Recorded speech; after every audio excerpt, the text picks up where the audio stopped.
Today, Fun with Flowers and Jay is brought to you by Kreisel USA. Welcome to the world of flowers. I'm Jay Schwanke. I've spent my entire life surrounded by flowers. As a fourth-generation florist, flowers have been a part of my daily life for as long as I can remember. Now I'm on a mission to share my knowledge and love of flowers with everyone I meet. Growing, picking, arranging, designing, and sharing. It's all fascinating to me because I love flowers. Anything flowers and everything flowers. Welcome to Fun with Flowers and Jay. Today on Fun with Flowers and Jay, we're looking into our Fresh Cut archive. We have thousands of short videos on uBloom.com, and many of them have never been seen before. So we're taking some of our favorite fresh cuts and putting them together for you today.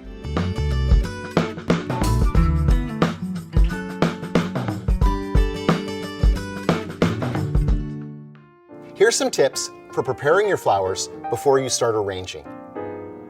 We're starting with ice-cold water. It's actually better for your flowers. You can pour your water into your bucket and place it into the refrigerator to chill it down. I've also added flower nutrient.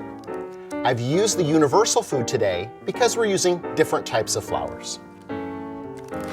Tulips, for example, might come in a sleeve like this. And because tulips are phototropic, I'll cut the stems and leave them inside the sleeve. That will help those tulips remain straight as they harden up. I can do the same thing with my stalk, but with the stalk, I might unbundle it first and cut the binding, and then look for any leaves that might be damaged. I'll remove those first, because I don't need to hydrate damaged leaves. Removing them means that the water will go faster to the flower.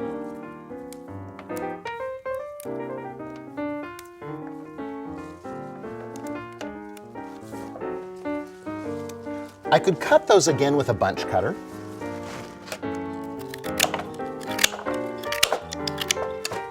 And then place them directly into the water. A bunch cutter is great for cutting woody stems like this protea. And I can cut it at an angle so that I have a nice 45-degree angle cut. Roses benefit from being cut with a knife. Again, I'll remove any foliage that's damaged and then cut those individually, giving them a nice 45-degree angle cut. A sharp knife is your friend, especially when it comes to roses. Cutting them with a knife ensures that you've got a good, clean cut and the vascular system remains open. Cutting flowers with a scissors isn't the best idea because when you cut with those, it compresses all the stems of the vascular system. A knife does a much better job and will make sure that your flowers last even longer.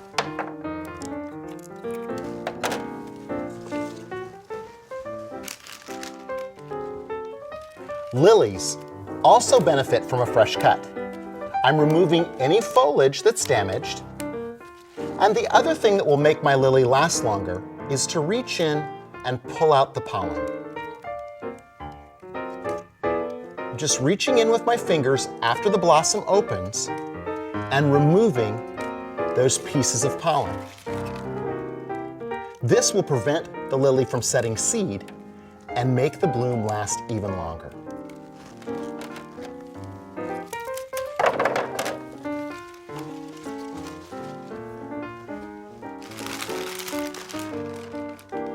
One more trick involves one of my favorite flowers, the freesia. Freesia is the only flower this works with, but don't cut your freesia before you put it in water.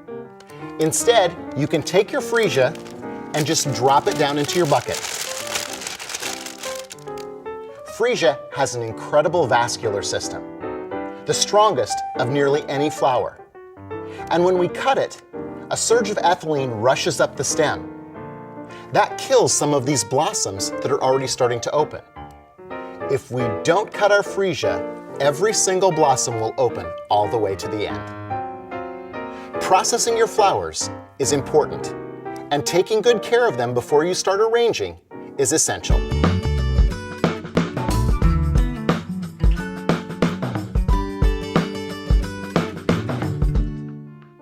When it comes to arranging flowers, flower food can make your flowers last 25% longer. There are different types of flower foods. First, there's the little packet that you get at the flower shop.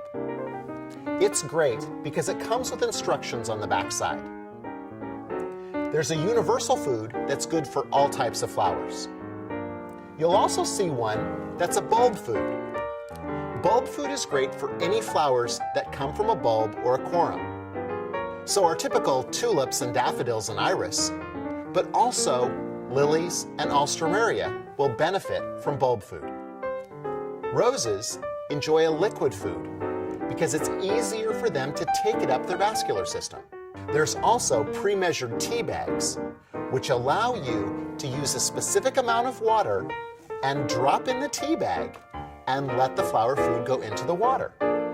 This bulb food is made for 2 quarts of water, and this one is made for 1.5 quarts. There's also CVBN tablets, which help control bacteria growth in the water. Bacteria is the #1 enemy of flowers, and so it's important sometimes to use the CVBN tablets with certain products that create more bacteria. Let's talk about mixing our flower food. This bulb food, for example, is created for 1 quart of water, and there are instructions right on the back side. Now, the thing that's important is that we have 1 quart of water and we add our powder. Measuring exactly is always going to ensure that we get the most vase life with our flowers. Using too much or too little is actually worse than using none at all. We want to make sure that that powder gets mixed up and distributed throughout all of the water. So sometimes you'll need to stir it. The liquid food that we talked about assimilates to water much faster. And again, it's ideal for roses.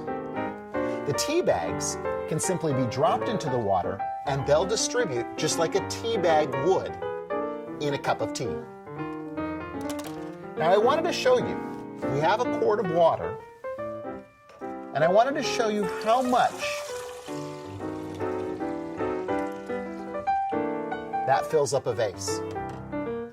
So notice, my vase isn't quite full. We'd want to use another packet and mix up another quart to top this off.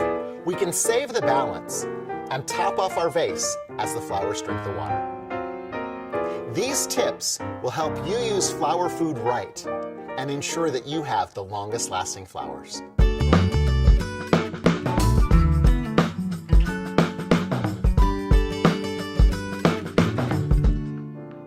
One of my favorite tools is my Swiss Army knife. I use it for all my flower arranging. But it's important to learn how to cut with a knife and why we cut with a knife. First of all, when we cut with the clippers or a scissors, our flowers will be flat on the bottom. So when they go into the water, they're going to sit flat on the bottom of the vase, and it's hard for them to take up water.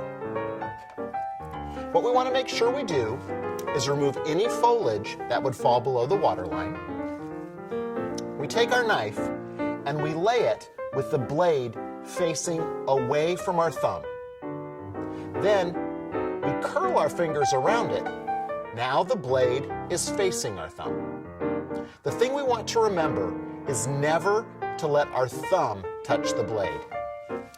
So if you pick it up like this and bend it over, that's not good. What we're doing is we're scrunching all of the vessels inside there, and we're constricting them, and they can't take up water. You also don't want to cut this way because you'll cut your thumb. So what you want to remember is to keep your knife and your thumb always an equal distance apart. Think of it as a goalpost, that this point and this point will never move or get closer to one another. Our stem becomes the football that goes through the goalpost. we simply turn it sideways and create leverage against the knife blade with our thumb and the stem. Pulling our stem gives us a perfect 45-degree cut.